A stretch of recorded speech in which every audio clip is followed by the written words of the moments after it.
região de Campos do Marajó. Sou de uma família que chegou na região mais ou menos há uns 200 anos. Eu sou a quinta geração da família Leão e tenho uma atuação no município de Cachoeira do Arari desde a década de 80, muito ligado às questões comunitárias e às questões culturais. Bem, as primeiras relações minhas com a cultura foi no GECAC, quando a gente tirou um ano, salvo engano, o ano de 88, para que fosse um ano de resgate de algumas tradições. No Museu do Marajó, o Giovanni Galo tinha um painel lá que falava especificamente de Cachoeira, mas que serve para todos os municípios, que era Cachoeira, terra do já teve. E ele foi pesquisar o que é que já tinha, por exemplo, como internato rural, lactário. Cachoeira, muita gente fala hoje em inseminação, mas nos anos 60, Cachoeira já tinha uma base que ensinava os estudantes daquela escola a fazer inseminação artificial em gado, né? Então, muita coisa tinha... Cachoeira tinha tido nos anos 70 táxi aéreo,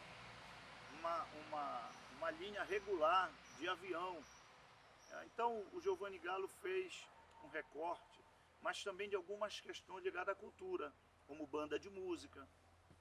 Na década de 50, Cachoeira teve duas bandas de música, muito influenciada pelos Viana, né? Pela família de João Rodrigues Viana, de José Rodrigues Viana. Cachoeira teve jornal, Cachoeira teve tipografia, que é como se fosse hoje um parque gráfico. Então isso levou nós do GECAC a buscar o que era importante retomar. E a gente começou a fazer um trabalho para que voltasse a ter banda de música, para que voltasse a ter festival folclórico. Tem uma tradição de um cordão de pássaro, que era o Aritauá, que já estava há muito tempo. Então a gente organizou um ano de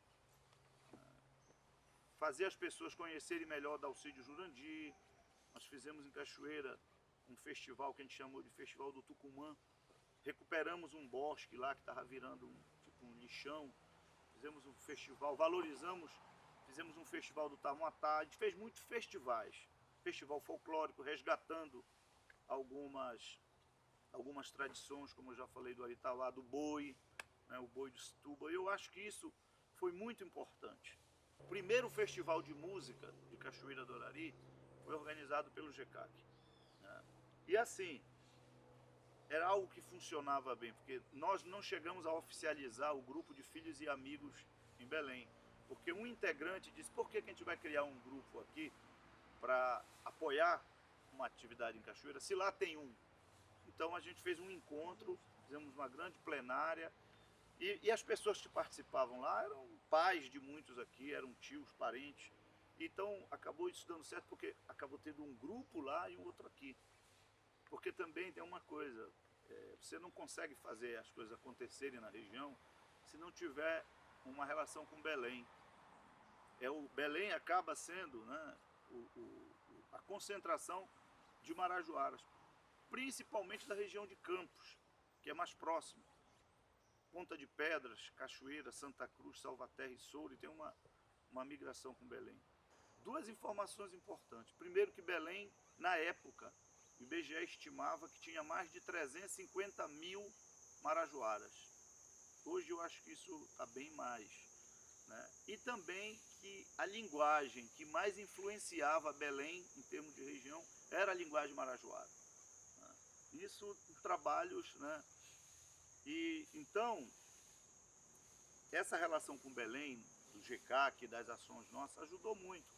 Tem uma ideia, esse festival de música que a gente fez foi com uma banda base da Fundação Carlos Gomes, porque em Cachoeira não tinha músicos. A única pessoa que eu lembro assim que tocava era o Zezinho Viana, tocava violão, mas você não tinha. Então quando teve esse festival de música, em que o pessoal do Conservatório Gomes passou 15 dias lá, fazendo uma iniciação musical, e depois isso foi continuado pela escola de música que o Galo criou no museu, 30 e poucos anos, quase 40 anos depois, você vê uma banda em Cachoeira, como tem a banda João Viana, muito boa, mas você vê pessoas vivendo da música, vivendo... Então esses festivais culturais, folclóricos e principalmente o festival de música, foi assim um grande momento para que a gente tivesse hoje essas gerações, né? Isso é muito ligado também, né? Eu digo que essa oralidade, essa transmissão, né?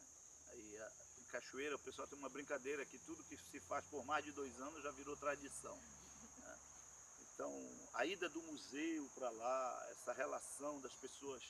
Eu, por exemplo, meus filhos me perguntam: papai, por que o senhor focou sua vida tanto tempo em Cachoeira? Porque minha mãe me cobrou isso. Você vai para Belém estudar, mas não esqueça da sua raiz. E isso a gente imagina, depois que a gente vai... Por que isso?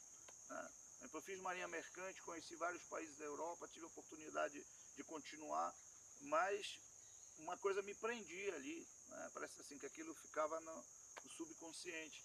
E eu vejo isso com muita gente, não é uma particularidade da minha família, não. Em Cachoeira, as pessoas, quando a gente conversa, porra, minha mãe me falava a mesma coisa, meu pai olha, vai para Belém estudar, mas não esquece seu lugar.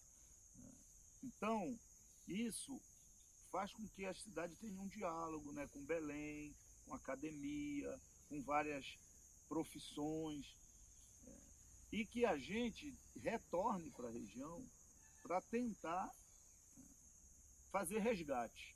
Eu diria que o GCAC era quase que todo mundo, toda reunião. Ah, mas olha, na minha infância acontecia tal coisa em Cachoeira, nunca mais teve. Isso, grupos de teatro. Então, isso acabava marcando muito a gente por conta do que a gente via no museu, e aí a importância, né, do museu para essa questão da tradição, da pessoa, do estudante ir lá e se identificar. À toa que o Marajoara é uma região que você não vê a pessoa falar que é de Soure, que é de Salvaterra, que é de Cachoeira. Eu sou do Marajó, é Marajoara, né? O povo do Marajó. Poucas regiões no estado você vê isso, né? Mas antigamente tinha muito esse, né, o Caeteuara ali da região de o Manauara. A gente pouco escuta isso de outros, Abaeteuara, né? Eu ouvia muito isso na minha infância, hoje eu quase não escuto. Mas o Marajoara permanece. O Marajoara permanece. Você perguntar aqui, ó, falou ainda agora, eu sou de Soure, sou Marajoara, sou de Cachoeira, sou Marajoara. Então essa identidade é por conta de que a gente teve essa relação com os nossos antepassados. Não deixa acabar isso, não deixa acabar aquilo. Às vezes acaba, mas depois volta. E aí, voltando, as pessoas cobram essa questão da tradição. Eu vivencio isso muito em Cachoeira, que as pessoas, digamos, têm essa informação simples: olha, não deixa acabar a tradição, que às vezes confundem com acabar. Se você fizer qualquer modificação, você está... Então eu tenho que eu vivenciei isso muito no museu, depois da morte do Giovanni Galo, quando eu fui presidente do museu, mas que tinha lá as pessoas que estavam com o Galo desde que ele chegou na região. Então, para você mudar uma cadeira de posição no museu, depois eu passei até a achar isso importante, porque às vezes as pessoas chegam, querem mudar tudo, né? Chega alguém de fora, parece assim que tem conhecimento maior do que quem é do lugar, é a novidade, e quer mudar tudo. Então, eu acho interessante essa resistência que eu percebo na região, principalmente onde eu mais vivi, em Cachoeira do Arari. Agora, para modificar algo, não, peraí, baseado em quê? Então, as pessoas foram se alimentando disso. E o Museu do Marajó tem uma importância muito grande nisso. E quando eu me envolvi com a festividade de São Sebastião, ainda mais, porque aí eu fui conhecer mais ou menos em 2003, 2004, a questão legal, o decreto que tratava de patrimônio imaterial. Até então só se ouvia falar de patrimônio material, né? E quando a gente pediu o IPHAN para fazer o inventário, né, para analisar o que era a festividade de São Sebastião, aí a gente foi entender melhor isso. Ok. Bom, como eu falei anteriormente, o Grupo Cachoeirense de Ação Comunitária foi um grupo que acolheu o Galo em Cachoeira quando ele decidiu buscar aquele prédio, né, junto à prefeitura, que depois descobriu-se que o prédio não era da prefeitura, era uma massa falida, como ele falava, do Banco da Amazônia, de um empréstimo para construir uma fábrica de uma oleaginosa em Cachoeira, e ele descobriu que aquilo estava empenhorado. Quem pegou o empréstimo não pagou e o banco, né, apenhorou a fábrica, e vivia aquilo ali praticamente abandonado. Mas o Galo olhou ali em termos de espaço, de local, e achava, e a prefeitura na época ajudou, o governo do estado na época ajudou, o governo comprou aquilo que tinha em Santa Cruz, para que o Galo pudesse indenizar o banco e aquilo passar a ser patrimônio do museu. Então eu tive contato com o museu a partir desse momento. Primeiro na minha casa com meu pai, que meu pai era tabelião em Cachoeira do Arari, uma pessoa muito ligada à igreja, que a minha família começou em Cachoeira a partir de um padre, sempre fui muito ligado à igreja católica, e o Galo procurou o meu pai pedindo apoio para registrar estatuto, essas coisas, e eu acabei conhecendo o Giovanni Galo em Cachoeira do Arari. Mas com o tempo eu fui, seja por leitura ou por depoimento, convivência, sabendo um pouco da história, né?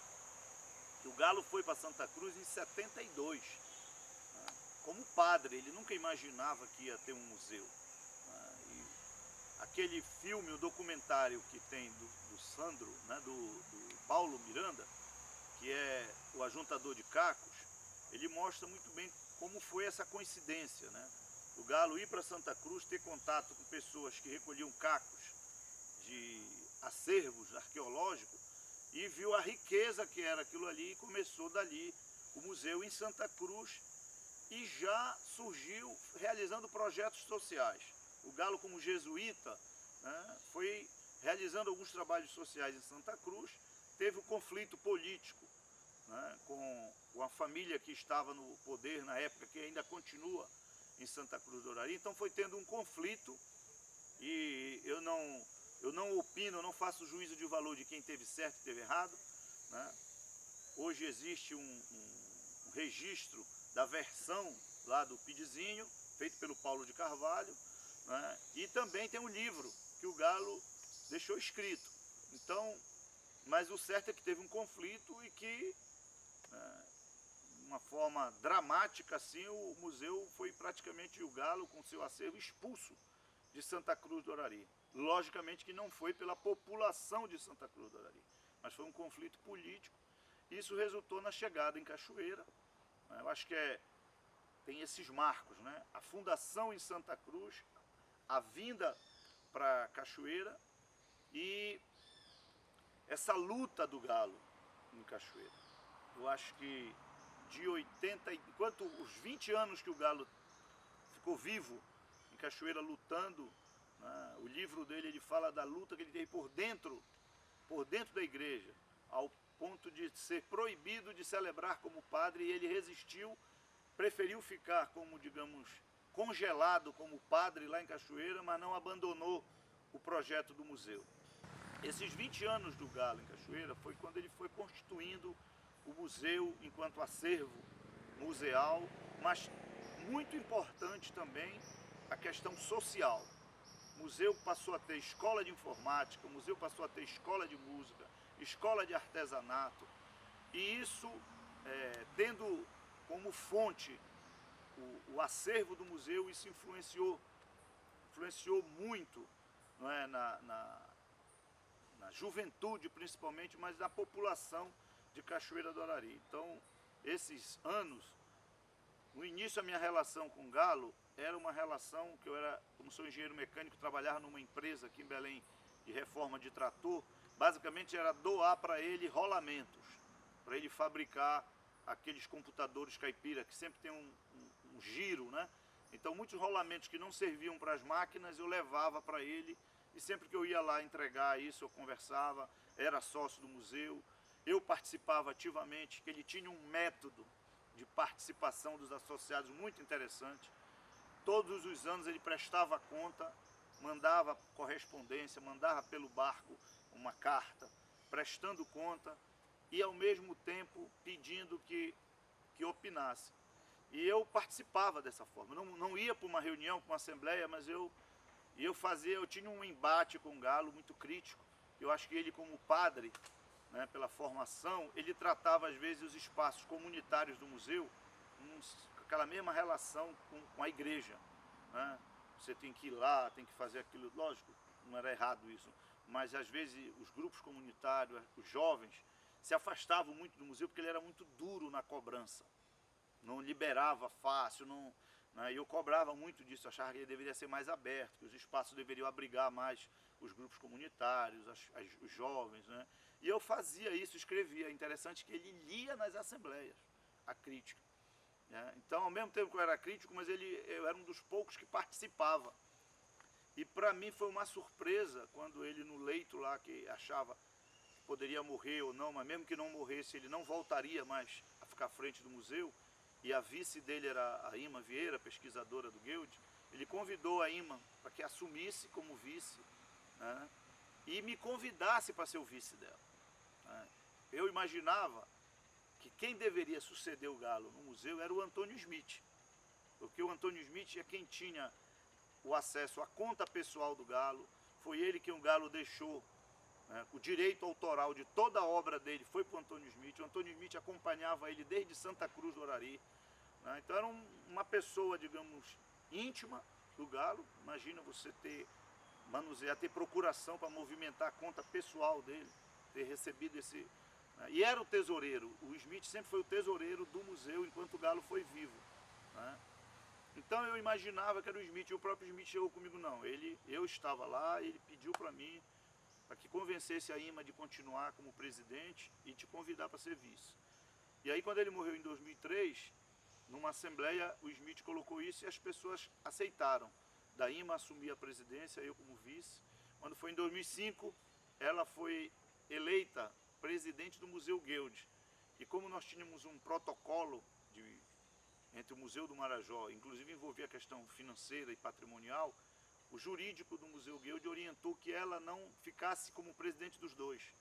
E aí ela renunciou e eu, em 2005, assumi a presidência do museu. Então, para mim foi uma grande surpresa. Eu tinha uma relação com o museu, mas, digamos, existiam centenas de pessoas com uma relação acadêmica muito maior com o museu, com relação mesmo de trabalho comunitário lá, muito grande, né? E eu fui assim, nunca imaginava, isso marcou muito a minha vida, porque a partir daí eu me dediquei muito, né, de 2005 a 2010, me dediquei muito ao projeto do museu, e eu acho que o museu mudou a história das pessoas de Cachoeira, não só o cenário, não só o acervo, mas mexeu com a alma do povo de Cachoeira do Arari.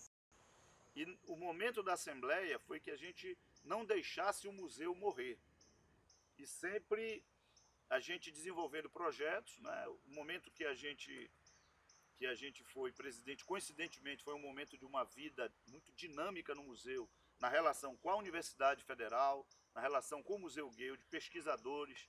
E aí é importante destacar a Denise Chan, a Denise Paul Chan. Eu tive a grande felicidade de ter tido a Denise como uma pessoa que realizou todos aqueles projetos. Ela era uma antropóloga e uma arqueóloga especialista em arqueologia da Amazônia e que viu no museu um espaço para ela também desenvolver os seus projetos.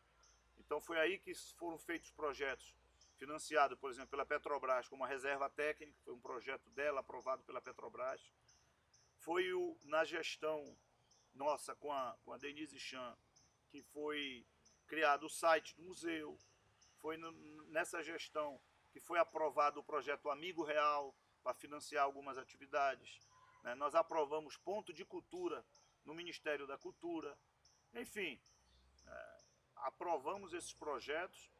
Infelizmente, neste período, foi quando também o museu digamos assim, os herdeiros do Galo passaram a ter um certo conflito, uma certa disputa, e que não é uma disputa pessoal, é uma disputa de concepção. Se o museu era algo local, que deveria ser preservado ali como o Galo deixou, ou se o museu era um projeto maior, mais para fora, né? Então, nós tivemos esse período em que essa concepção de o museu ter relações, protocolos, buscar projetos, desenvolver atividades que as pessoas diziam lá, gerenciado por quem é de fora, né? Eu, apesar de ser de Cachoeira do Arari, filho de Cachoeira do Arari, mas muita gente foi te morar em Belém vê que a gente como se fosse de fora, e as pessoas que vivem lá. Então, a eleição que teve no museu em 2008 foi muito marcada por isso. Nós tentamos ter uma unidade, né, um acordo para que a gente tivesse mais um mandato e depois o outro grupo tivesse, mas não teve. Fomos para a eleição e acabou que foi judicializado o processo. E de 2008 a 2010 o museu ficou praticamente sem gestão, né, por conta da disputa. Mas depois nós decidimos, apesar de que a gente ganhou a eleição, mas nós decidimos deixar o museu ser gerido por essa outra concepção, que foi basicamente de 2010 a 2018. E eu diria que agora nós estamos num momento em que é quase como uma reunificação dessas duas visões, né? E que coincide com um comodato, né? Com uma partilha, uma gestão compartilhada com o Estado. Então, começou isso em 2018, quando o museu foi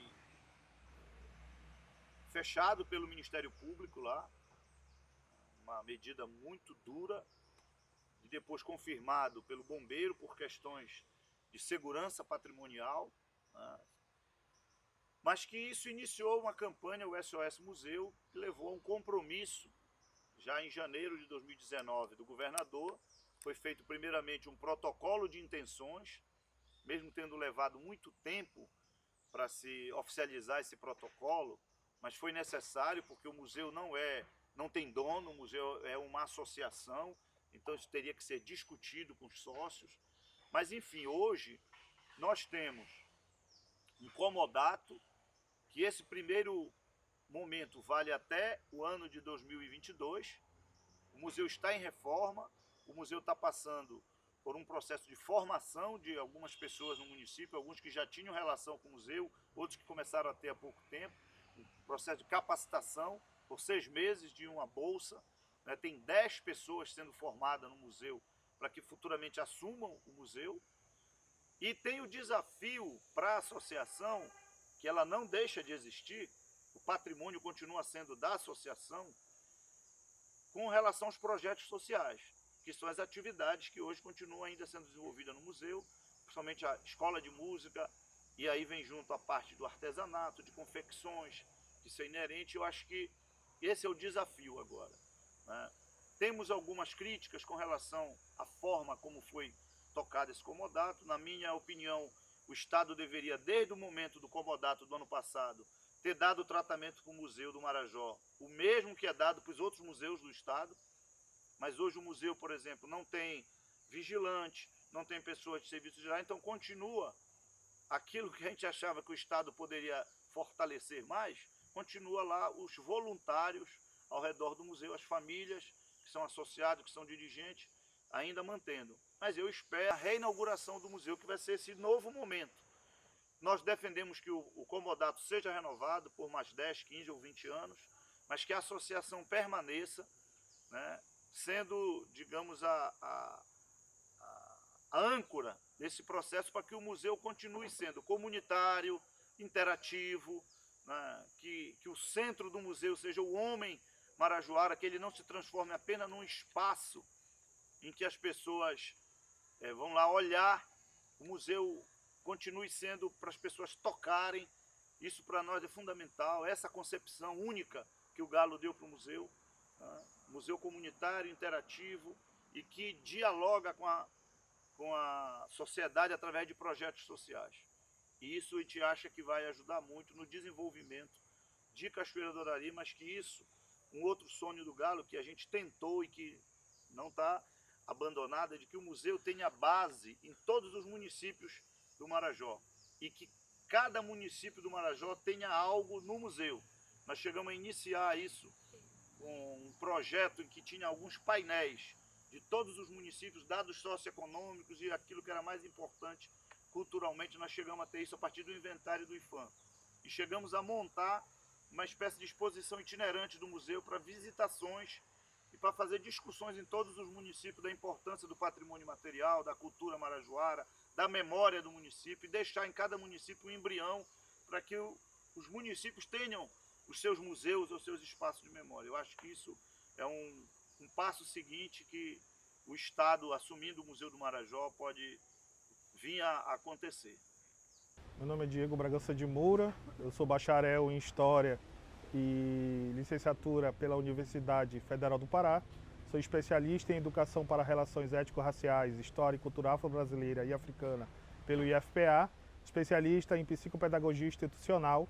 Sou do município de Cachoeira do Arari, onde desenvolvo pesquisa sobre a história, a fundação do Museu do Marajó e do Padre Giovanni Galo, sobre as histórias e culturas, contribuições culturais e a própria história do negro no Museu do Marajó, suas presenças e ausências, tanto na exposição permanente do Museu do Marajó, como em toda a sociedade.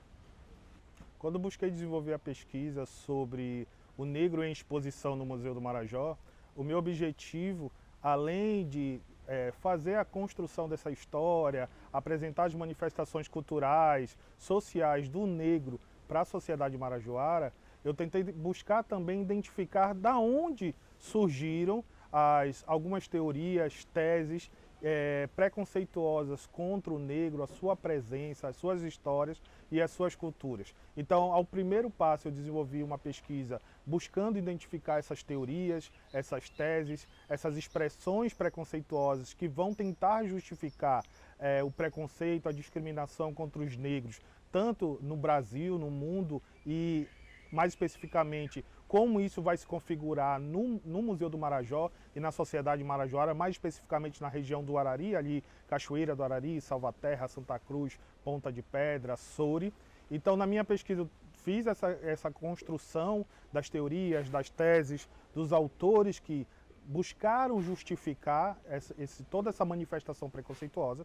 Depois, além de falar da história de fundação do Museu do Marajó e do Padre Giovanni Galo, que foi o idealizador de toda a filosofia pedagógica, toda a filosofia expositiva do Museu do Marajó e da sua própria história, eu tentei buscar reconstruir a introdução do negro na região do Marajó, através do tráfico negreiro, introduzindo pelo Maranhão, até vindo para a região norte, Pará, Amazonas e o Marajó. Muito influenciado pela transição de rebanhos que eram criados na região de Belém, na região vizinha, que foram transportados, foram transferidos para o Marajó com o objetivo de garantir a ocupação e a consolidação desse território. Então, nessa construção, eu tentei buscar como os negros foram introduzidos na região do Marajó, e mais especificamente em Cachoeira do Arari, as suas origens. Depois, eu tentei analisar os instrumentos, os elementos expositivos na exposição permanente do Museu do Marajó, como os instrumentos de tortura, onde a gente pode encontrar a bola de ferro, o libambo, o viramundo, o tronco, o pelourinho e o coxo, que era uma estrutura de madeira, uma árvore cavada, onde hoje a gente utiliza para colocar, por exemplo, alimentos para o gado, e era utilizado antigamente para colocar alimento para os negros na condição de escravo. Isso já é uma demonstração como o negro era visto como um ser inferior, muitas vezes era até tirada a sua humanidade, ele era considerado muitas vezes como um animal. O viramundo, por exemplo, o libambo, que era um instrumento de tortura onde era preso no pescoço do negro com uma cruz de ferro soldada atrás, além de impedir que esse negro tentasse fugir daquela propriedade, porque a estrutura de ferro, a cruz atrás, ela enroscaria nos cipós, nos galhos e impediria o negro de fugir, também tinha uma característica aí de atribuir ao negro que ele estava sendo pecador por tentar fugir do seu senhor, porque a estrutura de ferro, a cruz, daria esse elemento dizendo, olha, ele está pecando, por isso que ele está sendo condenado. Então, muitas vezes, o negro aí era colocado como inferior, como um animal, como uma peça, um objeto. Então, tentei identificar quais eram esses instrumentos de tortura, como eles eram utilizados. Isso é muito importante porque há muitos teóricos e muitas pessoas ainda hoje que dizem que a presença negra como mão de obra escrava, compulsória, na região do Marajó foi quase insignificante e o estudo demonstrou que não. Por exemplo, quando a gente vai falar de um caso específico sobre a Fazenda Arari, lá em Cachoeira do Arari, que era originalmente controlada pela Ordem dos Mercedários, uma ordem religiosa, assim como outras que tinham na região, como os jesuítas, os carmelitas, essa fazenda específica ela tinha cerca de 200 escravos, entre homens, mulheres e crianças. Quando a gente pega esse número de 200 escravos, numa época onde adquirir apenas um homem negro na condição de escravo era muito caro, se necessitava de muito recurso, a gente vê o tamanho dessa fazenda e o tamanho da estrutura dela com a utilização de cerca de 200 escravos. Um dado interessante é que o Frei Caetano Brandão, em visitas na região, só para a gente entender como esse processo de tortura ele era tão severo, ele relatou que nunca viu homens tão desprovidos de Deus. E ele não estava falando dos escravos, dos negros na condição de escravo. Ele estava falando dos religiosos. Porque quando ele chegou nessa fazenda, ele encontrou homens e mulheres com as mãos, os pés, as costas e as partes íntimas feitas em retalhos. Ou seja, de tantos castigos físicos, eles estavam todos cortados.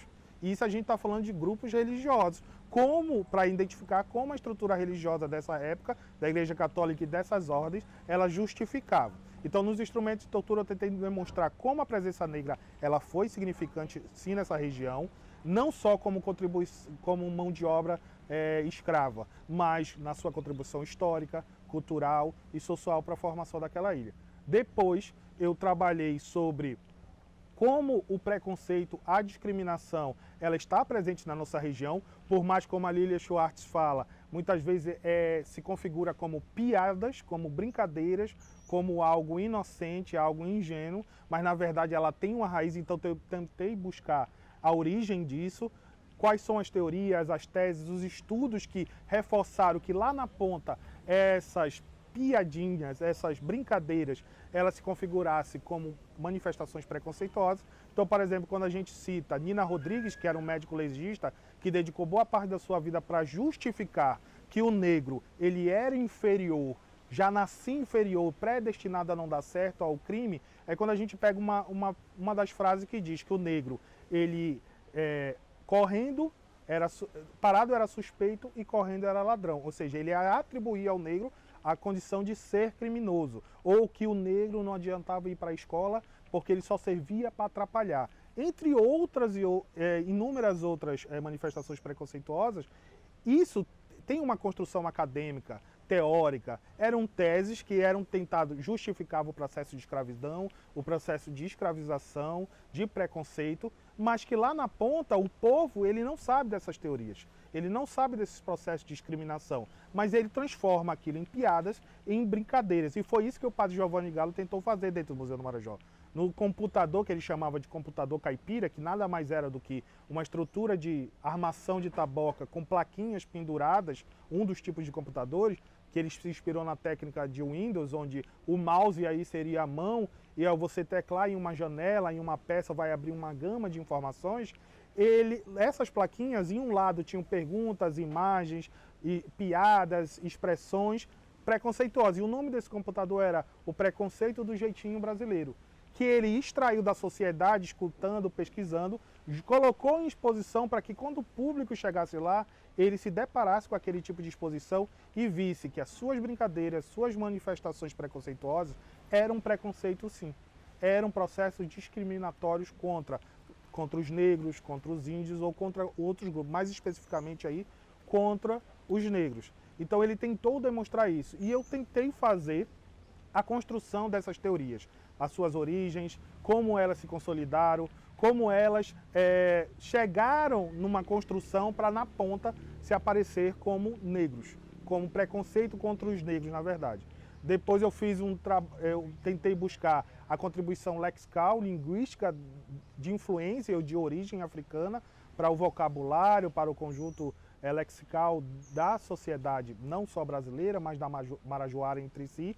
E quando eu comecei a desenvolver esses estudos, alguns teóricos diziam que o negro só contribuiu com 2 palavras para o vocabulário, por a forma de falar do marajoara, do brasileiro como um todo. Só que nos estudos eu me deparei com algumas teorias que demonstravam que o negro sim contribuiu de forma muito importante e significativa para a forma do falar, o vocabulário, a fonética do brasileiro e da sociedade como geral. E eu trabalhei com 3 pontos básicos. A despalatização, que é a supressão, ou seja, a queda do LH. Então o trabalhar vira trabalhar, o talhar vira talhar, que é uma contribuição do forma de falar negra. O Flamengo, que aí vira Framengo, que muitas vezes muita gente usa como piada, como chacota, mas isso é de origem africana, porque alguns grupos, como os bantus, eles não tinham o L. Então eles tinham essa dificuldade. É por isso que alguns teóricos dizem que o negro não contribuiu nada, os mais voltados para a língua culta, porque eles dizem que é um quê cultural, é um quê infantil. Ou seja, um quê infantil não pode ser considerado como língua culta e isso não tem apropriação. Outros elementos são a apócope, outros elementos é a presença da apócope e a aferese, que na linguística é a queda da primeira letra ou da primeira sílaba de cada palavra, onde o mais característico lá de Cachoeira do Arari, o São Sebastião, aí vira o Sebastião, vira Bastião, que é muito utilizado hoje pela sociedade quando diz que vai para a festividade de Bastião. Isso é uma contribuição linguística dos negros.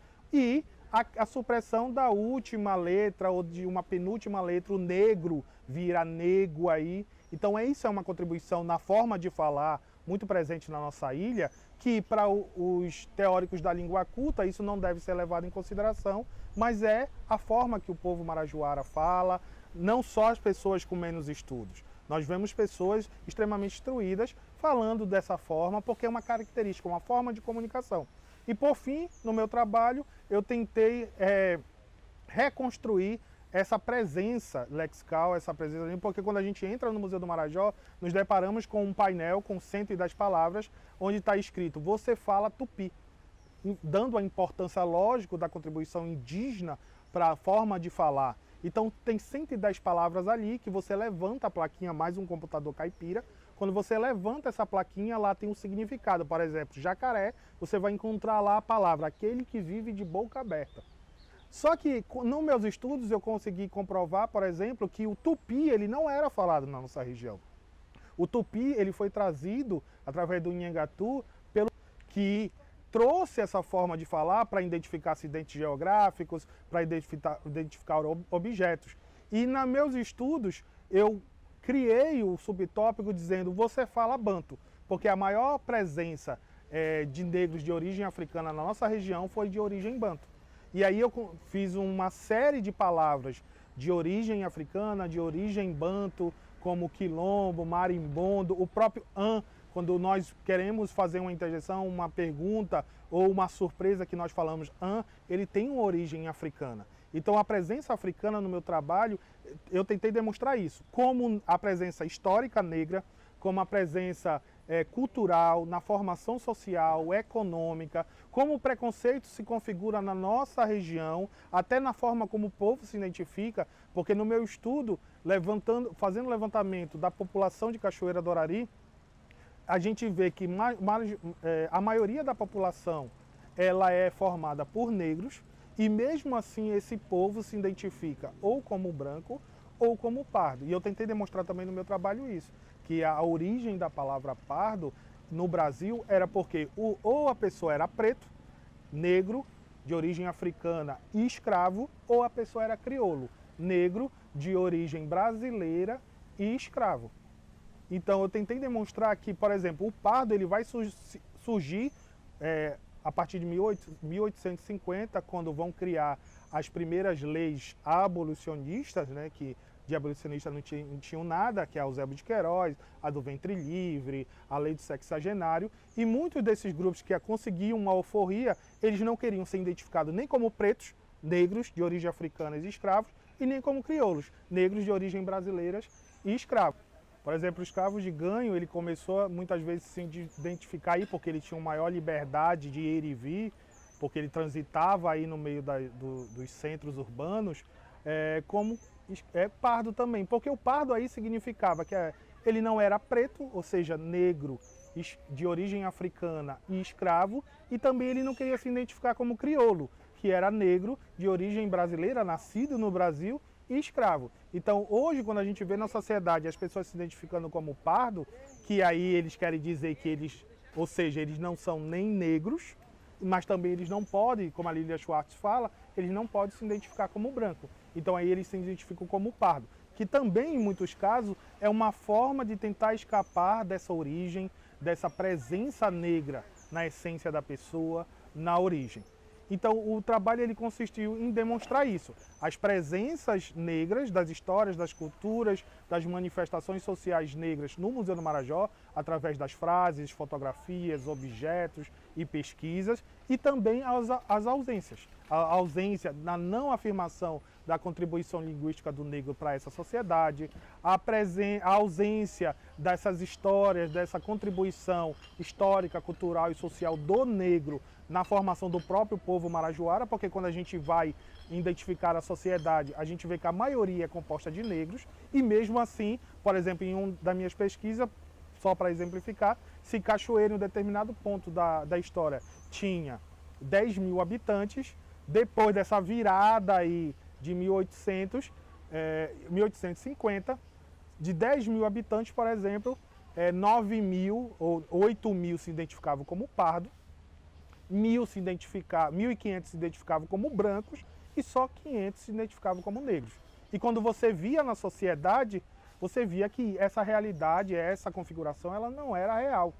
A gente vai nas fazendas, a maioria da população que trabalha nas fazendas no interior são compostas de negro. E mesmo assim se identificam ou como brancos ou como pardo. Ou seja, é um legado de toda essa gama de preconceitos, influências, discriminações que se configuram na história, na cultura, nas questões sociais, linguísticas, que estão presentes ou ausentes no Museu do Marajó, e eu tentei, a partir dessa exposição, fazer toda essa construção para contribuir para toda essa pesquisa sobre o preconceito, sobre as histórias, as culturas negras e suas influências na formação da própria sociedade cachoeirense e marajoara.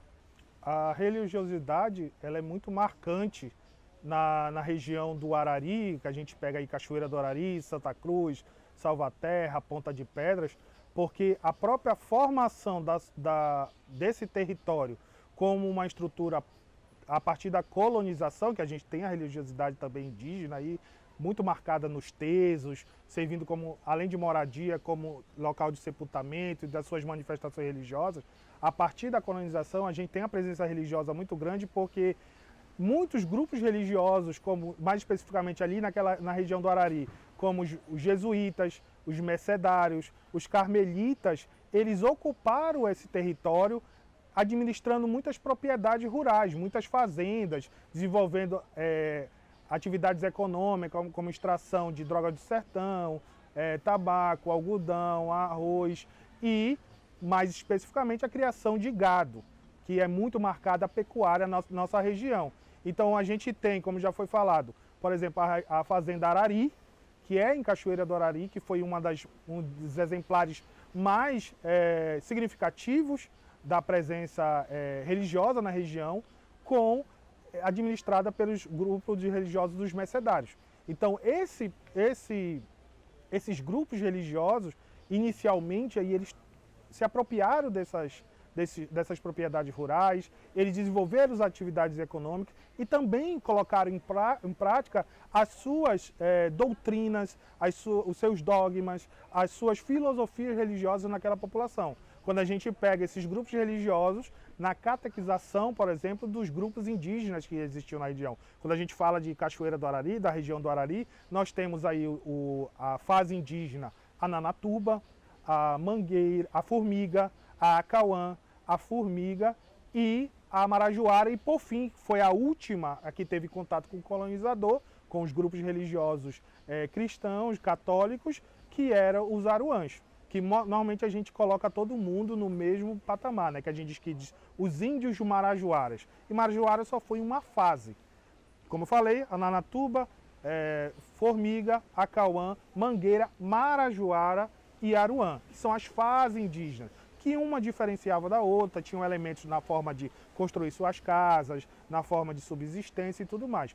Mas esses grupos religiosos católicos, eles tiveram uma presença muito marcante na região, porque além de produzir economicamente, explorando a terra, utilizando na criação de gado, eles catequizavam os índios. E através dessa catequização, muito marcada aí por esses grupos como os jesuítas, é que muitas manifestações religiosas no território marajoara, eles vão ter origem. Quando a gente fala, por exemplo, da festividade de São Sebastião, com os mastros lá sendo colocados, enterrados no dia 10 de janeiro e derrubados no dia 20, e depois se inicia todo o ciclo de esmolação do santo, com os grupos da ladainha percorrendo o campo, vindo para a cidade. Depois, todo o processo de escolha de padrinhos do santo que serão responsáveis por retirada, limpeza dos mastros, pintura, organização das festas, que são os mastros dos homens, das mulheres e das crianças. Isso tem origem nos grupos religiosos.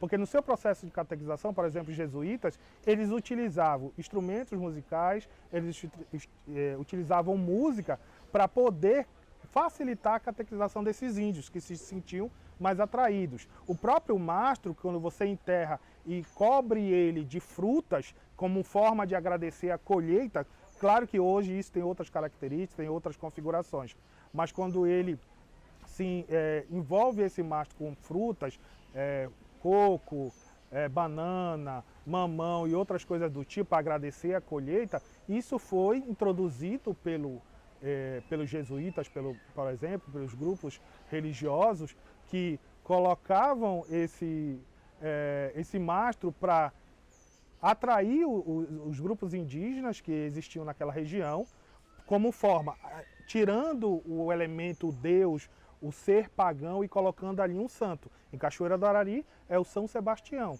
Então a presença religiosa ela é muito marcante na composição da sociedade, colocando novos dogmas, novas regras, novos padrões de comportamento, catequizando esse índio não só para ele adotar a nova religião, mas para ele aceitar o processo de colonização, o processo de exploração. Alguns autores diziam, por exemplo, que isso já era utilizado no continente africano, mas quando chegaram no Brasil, eles diziam que os índios brasileiros, os indígenas brasileiros, melhor dizendo, eles não tinham nem o L, nem o F e nem o R no seu vocabulário. Não quer dizer que eles não tinham essas letras no seu vocabulário.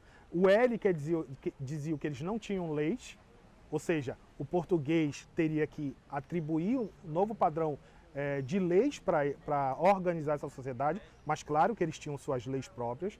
Eles não tinham R, ou seja, eles não tinham o rei, ou seja, eles não tinham um líder na perspectiva europeia. Eles não tinham um líder, alguém que comandasse, alguém para que eles pagassem impostos, claro que eles tinham. Cada grupo indígena, cada fase indígena, cada etnia, eles tinham a sua organização, mas eles diziam o quê? Ah, não tem rei, então vamos fazer eles respeitarem o rei português.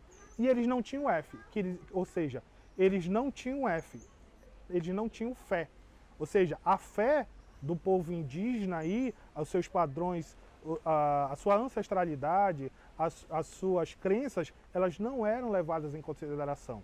A religiosidade também é presente, por exemplo, na própria fundação do município de Cachoeira do Arari. Ele foi uma datação de 6 Marias, dada ao capitão-mor André Fernandes Galvinho, que ele recebeu essa propriedade em 1743, e ele só vai começar a explorar essa propriedade a partir de 1747. E a gente pode dizer que a religiosidade é muito presente na própria fundação do município, na própria composição do município de Cachoeira do Arari, porque foi através de um pedido da população da época que eles queriam construir uma capela para fazer as suas manifestações religiosas em devoção a Nossa Senhora da Conceição, hoje padroeira do município de Cachoeira do Arari. Só que o capitão-mor Galvinho aí se recusava a isso, porque ele temia que essas pessoas, ao transitarem por sua propriedade pudessem furtar os seus gados ou pudessem se apropriar, depredar o seu patrimônio, e ele se negou por muitas vezes, até que essa população se organizou através do governador-geral do Marajó, indo ao governador da província do Grão-Pará, até chegando ao rei de Portugal, que ele conseguiu liberar que essa população pudesse construir uma capela em devoção a Nossa Senhora da Conceição. Capela essa que foi construída às margens do rio Arari, onde hoje é o município de Cachoeira do Arari, perto onde hoje é fundada, onde tem a construção da igreja de Nossa Senhora da Conceição. Então, no início, só existia a capela, mas não tinha povoado nessa capela, e não tinha povo, porque o povo só podia ir aos domingos fazer suas manifestações religiosas, porque o então capitão-mor André Galvinho, ele se recusava a liberar esse espaço para poder desenvolver, que a população desenvolvesse as suas manifestações religiosas, as suas missas, de forma mais próxima. Então ele só liberava isso no dia de domingo, sob supervisão, mas depois que foi liberado, foi construída aí a paróquia de Nossa Senhora da Conceição. Posteriormente foi erguida a freguesia de Nossa Senhora da Conceição, com essa população podendo constituir casas, manifestar suas procissões, suas missas, suas adorações de forma mais próxima. E daí foi fundado o município de Cachoeira do Arari, que teve no início o nome Cachoeira, porque a fazenda do capitão-mor André Galvinho se chamava Cachoeira, mas foi dado o nome de Cachoeira de Nossa Senhora da Conceição. Depois, ao desenvolver a história de fundação de Cachoeira do Arari, teve outros nomes, como Arari, Arariúna, até finalmente ser chamado de Cachoeira do Arari. Mas a fundação do território do município, depois se compondo como uma cidade, como uma estrutura organizada, com todas as instâncias, ela se iniciou a partir de um desejo daquela população que morava às redondezas da fazenda Cachoeira do André Galvinho, de construir uma capela, uma paróquia, para desenvolver. Aí a gente vê mais uma vez a presença dos grupos religiosos, influenciando essa população para que elas cultuassem, para elas manifestassem essa fé de origem cristã católica e ocupando esse território, que era uma propriedade privada, e depois vai se tornar uma vila, um município, em devoção a Nossa Senhora da Conceição, que hoje é padroeira, e as outras manifestações, como a São Sebastião, vêm de origem aí desses grupos religiosos, como jesuítas, carmelitas e mercedários.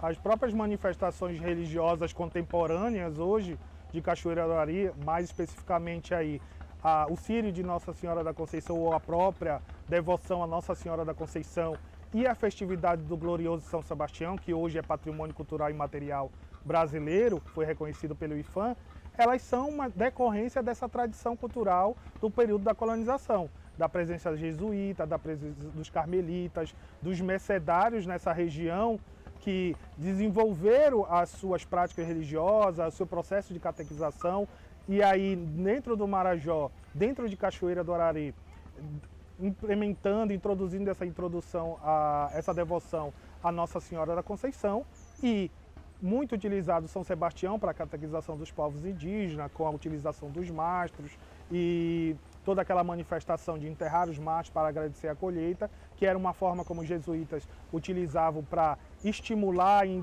despertar o interesse dos indígenas nesse processo de se tornarem membros da Igreja Católica, católicos, devotantes. Então, essa manifestação cultural contemporânea de hoje em dia, ela é uma decorrência desse processo de colonização através da religiosidade, através da introdução dos grupos católicos para, além de catequizar, contribuir para a aceitação do processo de colonização nesses territórios. Olá, eu sou o professor Luciano Pimentel de Oliveira, tenho 47 anos, sou formado em História e nesse momento eu atuo como gestor escolar da Escola Raimundo Azevedo, sou moanense de coração e tenho um grande prazer em contribuir com esse projeto que está sendo desenvolvido pelos amigos aqui do Marajó para falar um pouco da nossa história local. Vários fatores contribuíram para que ocorresse a revolta do 28 de maio em Moaná.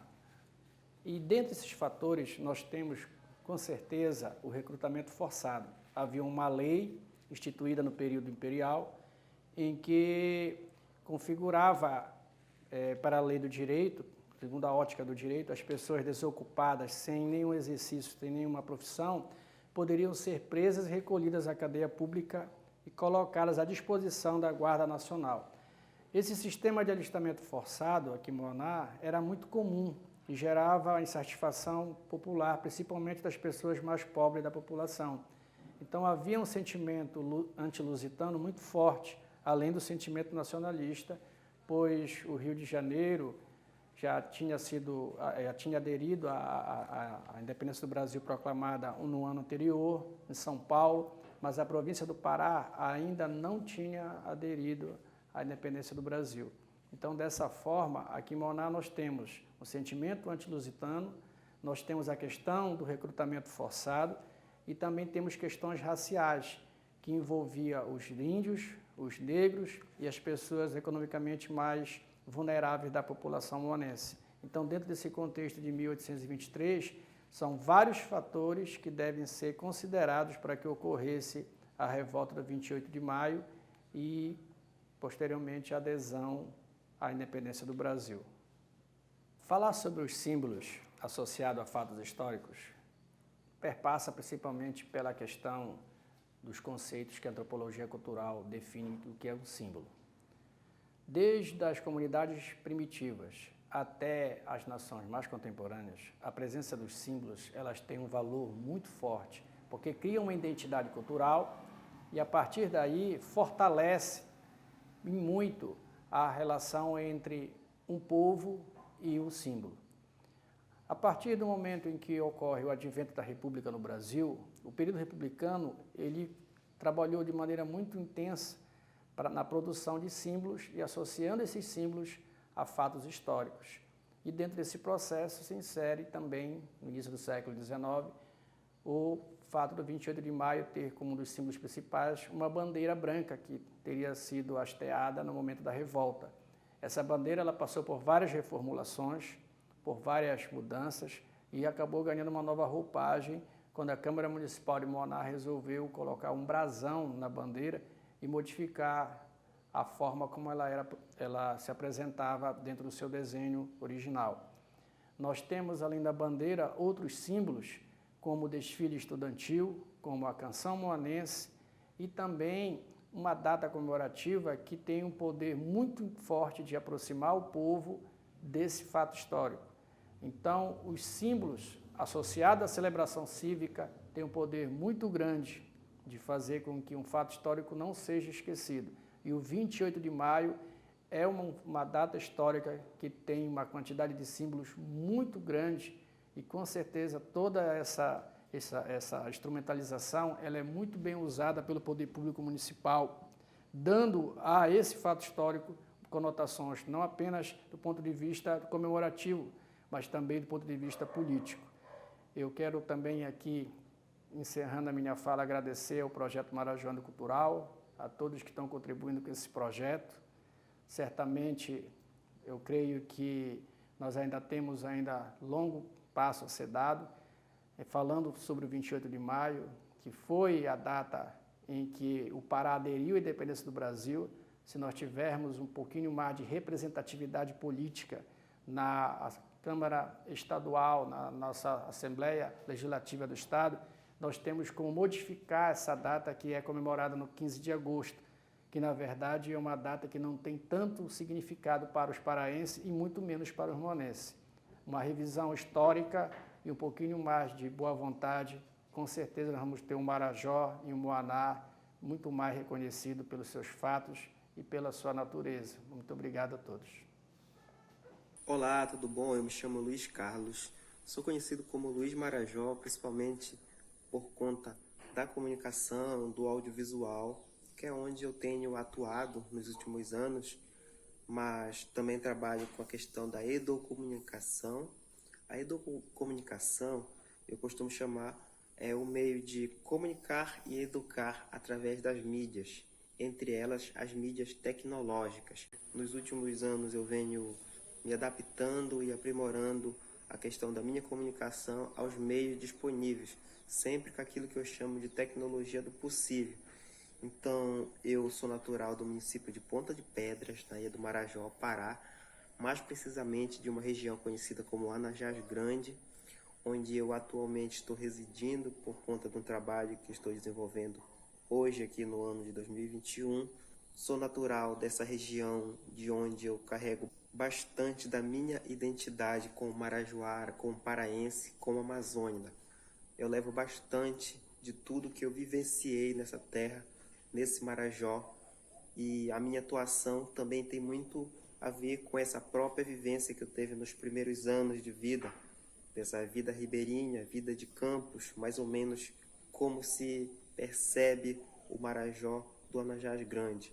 Em 2017 eu criei o canal Marajoando Cultural no YouTube, de onde eu venho desenvolvendo vários mini, médios e outros projetos um pouco maiores, né, no canal, buscando contribuir com as tradições, com a questão da cultura, com várias outras questões relacionadas a essa identidade marajoara no audiovisual. Então, desde quando eu me entendi, eu passei a perceber o Marajó por essa ótica marajoara, desse Marajó que era uma parte limitada desse gigante, né, que é o arquipélago marajoara. Só muito mais tarde eu vim perceber a dimensão, da importância, né, do tamanho, de tudo que representava o Marajó. Nos primeiros anos da minha infância, né, eu passei também no Marajó, nessa mesma região do Anajás Grande, que é uma região de fazendas, né? O meu pai trabalhou numa fazenda durante muitos anos, de um médio proprietário. Então, a minha infância, brincadeiras, vivência com meus irmãos, com meus vizinhos, foi uma vivência em uma fazenda que ficava próximo ao rio Anajás. Em 2007, eu me mudei para Belém, né, e com a minha mudança do Marajó interiorano das fazendas para Belém, capital, foi bastante radical. Depois de alguns anos estudando, eu passei a ter uma opinião, né? Passei a ir formando uma opinião sobre a região de onde eu tinha vindo, né? Que era o Marajó, de onde eu mais conhecia. Talvez que eu conheça mais ainda hoje. Se deparar com relação aos principais desafios do lugar onde a gente cresce, que muitas vezes a gente olha com olhos normativos, né? Não percebe o que é problema, o que é normal, o que se repete, né? Só com o distanciamento que você vai perceber que aquilo pode ser um problema ou é um fato muito recorrente que acontece naquele lugar. E eu percebi que parte dos problemas é resultado da própria localização, um lugar central de difícil acesso, né? Mas que também muitos desses problemas eram negligenciados pelo governo e são até hoje, né? Então, soluções são possíveis, né? Focando em questão de assistência social, transporte, comunicação. É como se muitas dessas questões fossem deixadas de lado propositalmente. E é um problema que persiste, né? Avançamos um pouco em comunicação, em transporte, mas muito se tem a fazer sobre essa região interiorana das comunidades, eu falo do Anajás Grande, né? Que tem muitos problemas, principalmente do ponto de vista social, mas também econômico, né? Não se percebe, as pessoas pelo menos não se vê em um risco alimentar, por exemplo. Não chega a ser um problema, pelo menos as pessoas não acreditam que isso seja um problema, mas do ponto de vista social você consegue identificar, mesmo que ninguém concorde com você, que tem um problema social ou vários problemas nessa região interiorana do Anajás Grande, que faz parte do município de Ponta de Pedras. Então, acredito que além de investir na educação, que todas as soluções possíveis, para mim, passa pela educação, mas também investimento em assistência social, infraestrutura, comunicação e transporte. Não apenas esse, mas eu diria que esses são os principais. Então, foi a partir desse ponto de vista que eu comecei a perceber o Marajó interiorano, né? Que para mim era o Marajó, não percebendo o que nos rodeava, né? E o que não nos rodeava. O local onde eu cresci fica no município de Ponta de Pedras, apesar de ficar bastante distante da sede do município, né? Ficava próximo relativamente da sede do município de Cachoeira do Arari e também de Santa Cruz do Arari, mas é uma região central bastante distante dos centros urbanos. sobre as possibilidades. Eu percebo assim, todas essas possibilidades possíveis, elas ainda estão por vir, porque tudo que foi feito de melhoria, ou quase tudo, foi feito por autonomia própria, do ponto de vista dos transportes. É claro que os motores evoluíram ao longo, desde a década de 90 até hoje, né? Mas muito foi feito por autonomia própria. Também no começo dos anos 2000, né? As condições sociais favoreceram para que a maioria das pessoas pudesse melhorar a sua casa, ter algum objeto de valor elétricos dentro de sua residência. As habitações melhoraram bastante. Quase todo mundo tem nem que seja um pequeno motor. Isso foi uma condição dada, né? Mas as possibilidades para essa região, a gente percebe que poderia ser fomentar aquilo que meio que o Marajoara, Dona Jás Grande já faz, que é colocar um projeto solar, por exemplo, em sua casa por autonomia própria. Nós sabemos que é uma região que tem esse potencial, talvez fosse a única solução.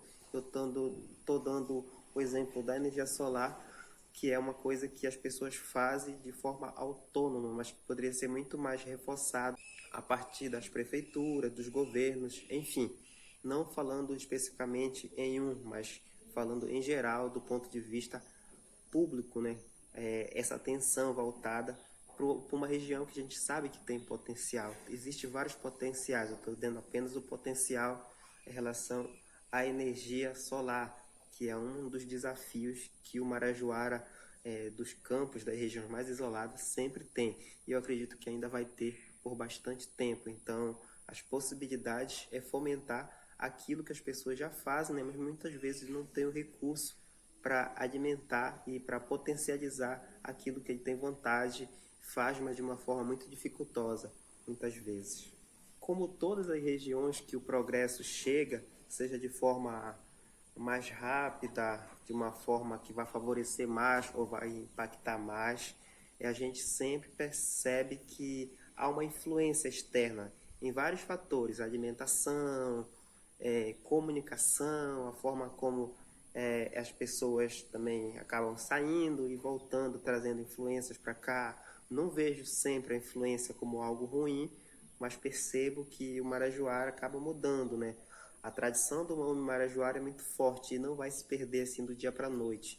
E muitas coisas também são passadas para os jovens, pelas próprias características, pelas próprias necessidades dessa região, de transporte, de habitação e muitas vezes a comunicação.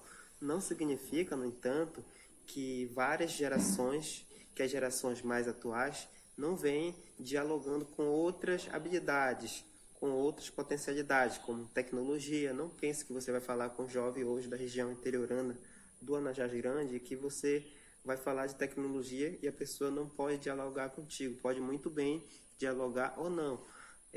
Existe potencialidade, como eu falei, em várias questões. Uma delas, a tecnológica. E a juventude precisa estar preparada, né, para que, se oportunidades surgirem, mantenha-se essa regionalidade, essa tradição do homem marajoara, mas com conhecimento. Eu acho que sempre que eu falo para alguns alunos em relação a se preparar, uma preparação que tem muito a ver com a qualificação, né, mas sem deixar nossas raízes de lado, várias raízes que precisam ser preservadas. Inclusive, todo projeto audiovisual que eu planejo, que eu roteirizo voltado para alguma questão que aponte para essa região ou para outra região do Marajó interiorana, que esteja muita identidade envolvida, eu sempre penso que o que eu estou fazendo é algo tecnológico, algo que dialoga com os equipamentos bem atuais, mas que não pode deixar de buscar, né, pelo menos dialogar com essa tradição, sem querer mudar, mas simplesmente mostrar o que já existe ali. Eu me chamo Wagner Pereira, eu nasci na comunidade de Tijucaquara, no interior da cidade de Ponta de Pedras. Tenho muito orgulho de ser interiorano, sou professor há 12 anos e hoje estou exercendo o cargo de vereador e continuo na docência, que é o grande amor da minha vida, porque eu me dediquei muito para conhecer a realidade do meu povo, para conhecer as diferentes comunidades que Ponta de Pedras tem e me especializar na área da educação ribeirinha. O meu ponto de vista socioeconômico para o município de Ponta de Pedras eu vejo como rico e pobre ao mesmo tempo. Rico porque nós possuímos uma diversidade florestal, mineral, animal e vegetal, e no mesmo tempo pobre, porque isso que nós temos aqui não é capitalizado. Tudo que se produz fica basicamente aqui, com exceção do açaí, que é o único produto que a gente exporta e é a nossa maior fonte de renda. Então, eu acredito que precisa se melhorar muito, a visão sociopolítica ela precisa ser ampliada para que a gente possa conseguir alcançar as diferentes comunidades ribeirinhas que são quem realmente sustenta o município de Ponta de Pedras, como toda a área urbana que sustenta o país. Os grandes desafios para a chegada de políticas públicas na zona rural é justamente não haver uma política pública específica para essa localidade. As que temos, elas são muito voltadas para a zona urbana, mas ainda assim são feitas adaptações para que elas sejam alcançadas. Aí a gente bate no fator distância, comunicação, recursos, e isso eu não falo a nível de Ponta de Pedras, mas assim a nível de Marajó, de Pará e quiçá a nível de Brasil. Então precisamos sim ter uma política pública mais voltada para a zona rural, para que a partir daí possa ser pensado de como alcançar a toda a comunidade ribeirinha. Eu acredito no poder transformador da educação. Só a educação é capaz de mudar o mundo. Um ser humano sem educação é um ser humano sem cultura. E um ser humano sem cultura é um ser humano sem história. Infelizmente, as nossas políticas educacionais, no que diz respeito à educação ribeirinha, ela é falha.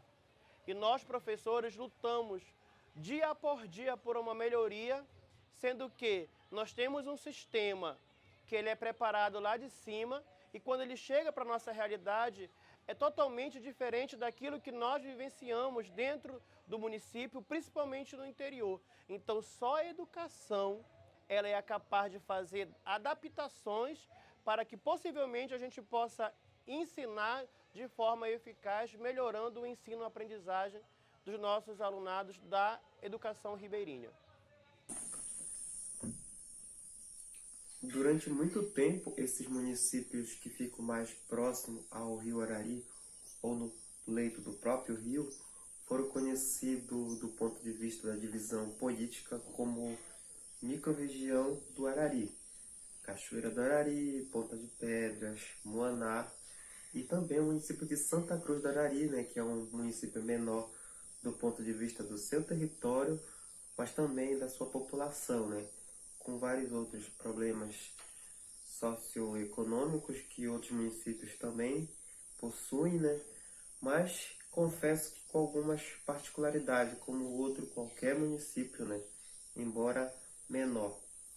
O município de Santa Cruz do Arari, ele tem sua sede, melhor dizendo, em frente ao lago Arari, né, que é o maior lago de água doce conhecido no território brasileiro, que sai em várias partes do mundo, né?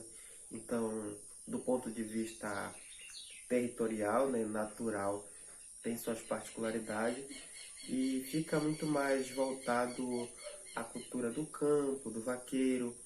Fica no leito, na verdade, na cabeceira do rio Arari. Tem essa particularidade natural, né?